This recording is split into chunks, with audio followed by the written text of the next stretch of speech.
Good afternoon everybody, and welcome to another weekly wellbeing video. This afternoon we're going to be looking at mindfulness, as a lot of people have asked for that subject to be covered. It's going to be quite a big subject, so I'll be covering it over 2 weeks, but more about that later. Yes, so mindfulness is quite a buzzword. It's quite popular at the moment. Lots of businesses are starting to use mindfulness with their employees because it enhances their employee well-being and increases their productivity. And even the mental health service are using it as an intervention, as a treatment for people with some level of anxiety or stress or depression. Now, that's not to say that it is just for people with those conditions. You don't have to have had a heart attack to start jogging or watching what you eat. And just the same as you don't have to have a mental health condition for mindfulness to be beneficial to your general well-being. Most of us these days spend much of our time being very busy, rushing about, feeling stressed. And our minds can get on a kind of autopilot where we're mulling things over that have already happened and stressing about things that have happened, or worrying about things that might happen in the future. And the level of that automatic worry and stress and thoughts can be detrimental to our mental health. They can potentially lead to anxiety, stress or depression. Part of this autopilot is that we have sort of automatic thoughts that are often negative, and they can lead to onto it having emotions, and our emotions can lead on to behaviours that we're not even necessarily aware of the process going on. So for an example, if you're driving a car and somebody cuts you up and drives in front of you, you might think, he nearly crashed his car into me, or he nearly killed me, something like that. And the emotional response to that might be anger. And then that might then lead on to you shouting and swearing and waving your fist in the air at the other driver. And that can often happen before we've thought about what's going on. And mindfulness is the opposite of that autopilot.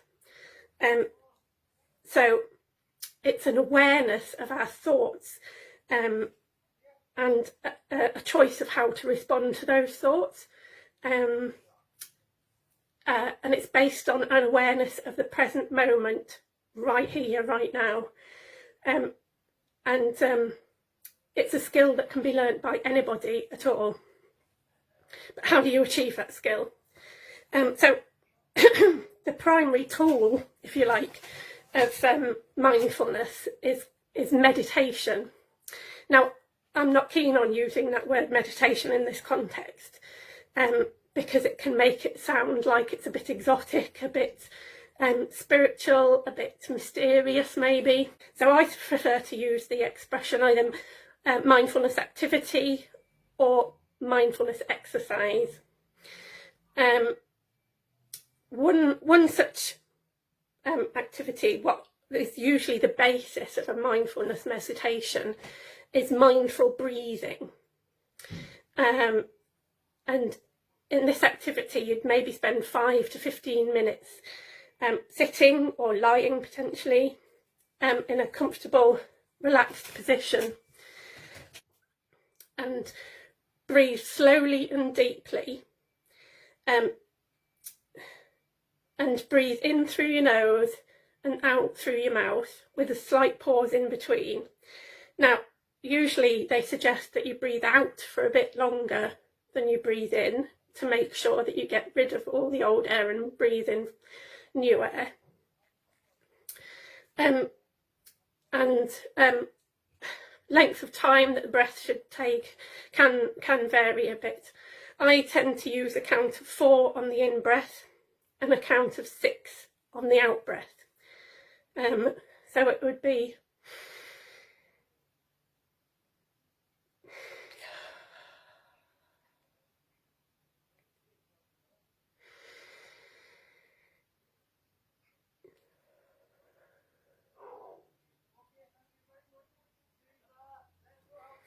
and while you're doing the breathing, you can either have your eyes closed or open, whichever feels easiest for you, but pay attention to all the sensations in your body, and if thoughts come into your mind while you're doing the breathing exercises, just observe them and let them go. The idea is to focus on the breathing alone, but not to get irritated or judge yourself if you do have thoughts coming into your head while you're doing the breathing exercise. Just acknowledge that they're there and allow them to go without reacting, so that you break that chain of the automatic emotion and behaviour afterwards. So, I mean, I've given a very brief demonstration.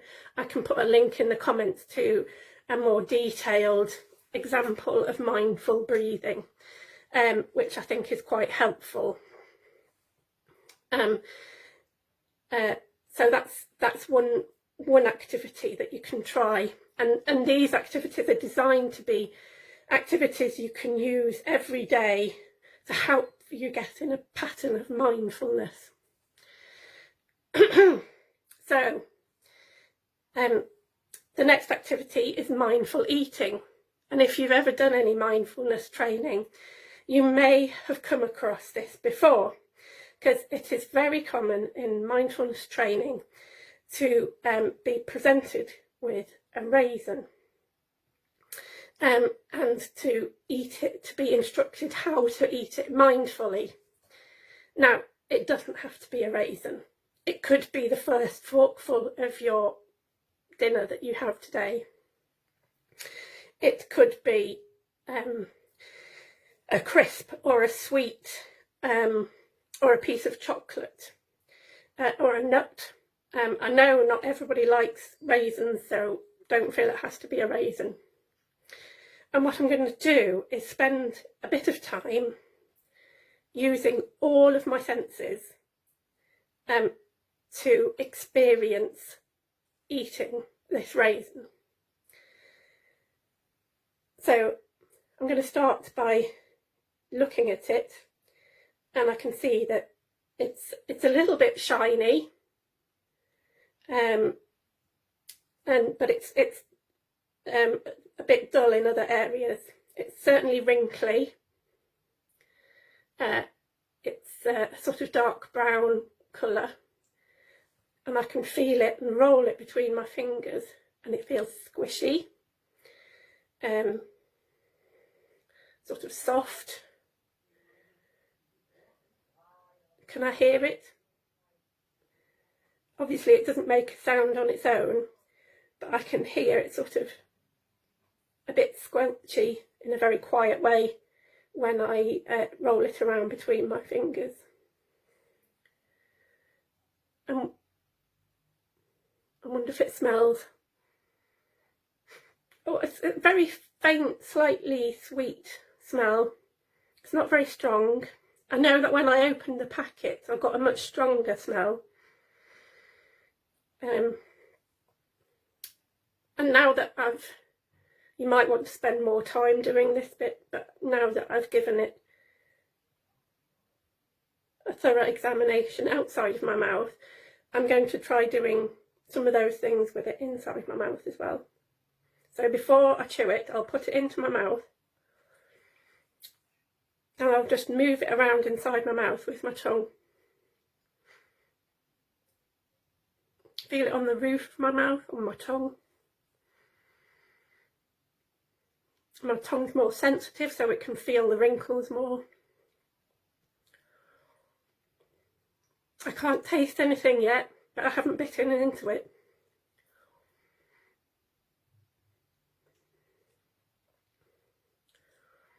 I can feel it squishy. So now I'm going to bite it. And I felt a bit of give as my teeth went through the skin. Oh, and then it's squelchy, but a rush of flavour going through my mouth when I bit into it. And maybe you can taste different tastes on different parts of your tongue.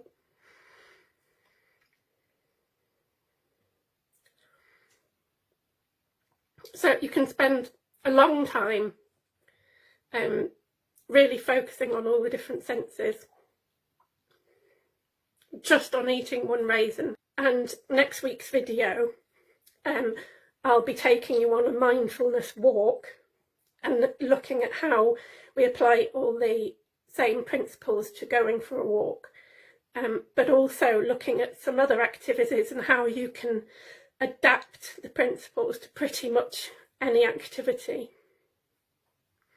Now, under normal circumstances, I might suggest that you could do the mindfulness breathing anywhere that you are, whether you're, sitting on the bus on the way to work or something. But I think we need to be a bit careful at the moment about doing deep breathing, because they do say that talking and deep breathing and singing can be more perilous in terms of sharing the coronavirus than just normal breathing. So the more you practice those activities, the easier they become, and the more the thinking in the present moment becomes a part of your natural thought pattern. And you should notice as that happens that your general well-being improves, you enjoy life more, you're more calm and less stressed. It doesn't happen overnight. Like I say,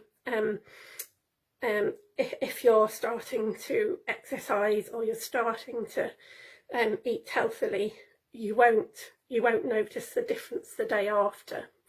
And so do have a bit of patience. But you still may occasionally get stuck in that autopilot state. It's, and that's absolutely normal. But there are some very quick exercises you can do, known as grounding exercises, to bring you back to the present moment. Some short techniques to switch off that autopilot. So one thing you can do is stand up and stamp your feet quite hard and notice the sensations in different parts of your body, not just in your feet and your legs, but maybe your shoulders, your head, your back. How does it feel? Or splash water on your face, especially maybe cold water. Notice all the sensations on your face. How does it feel? How does it feel when you dry your face with the towel? It can help you to keep focused if you try and name the sensations as you're doing the activity. And you don't have to name them out loud, it can just be in your head. But both of those can sort of almost shock you into the present moment as well, through the dramatic difference in temperature or through the sensation of the shock of the feeling of you stamping your feet. And there's just one more that I want to mention this afternoon. It's an activity called 5, 4, 3, 2, 1.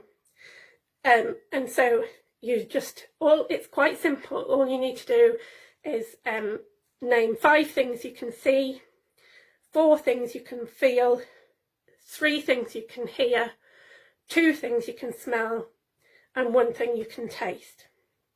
So it's a very simple idea, but it makes you really concentrate on that activity, rather than and hopefully stops your thoughts running wild in your head.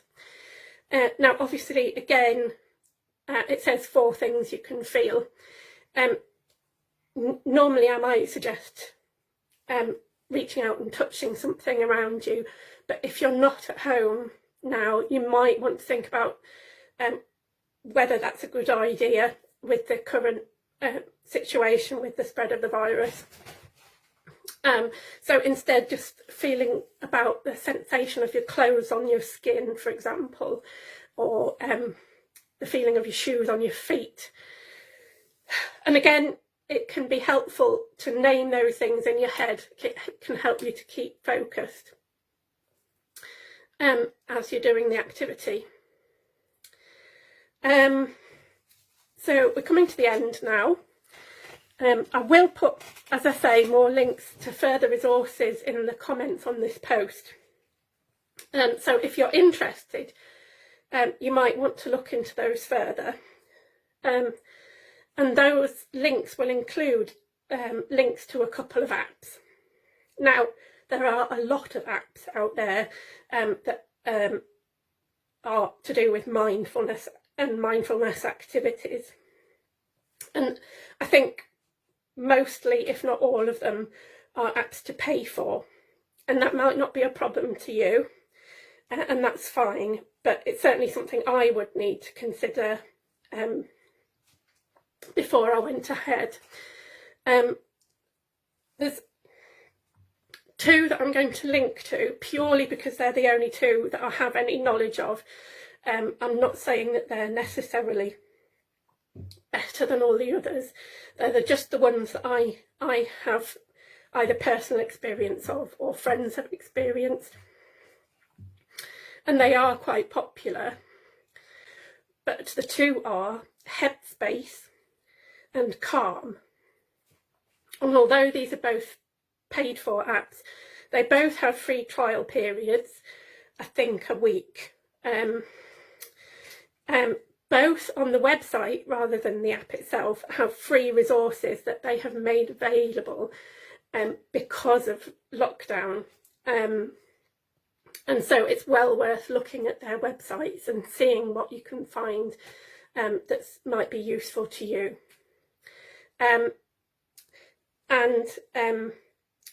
It's worth knowing at the moment, Headspace are offering a free year's membership for people who are unemployed.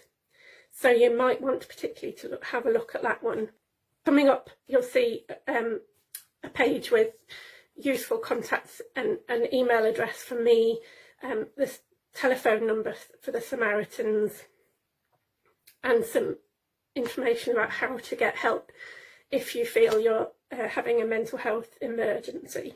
And there are people out there to support you if you need it. So have a good week. We will be having more on mindfulness coming up next week. And for the moment, goodbye.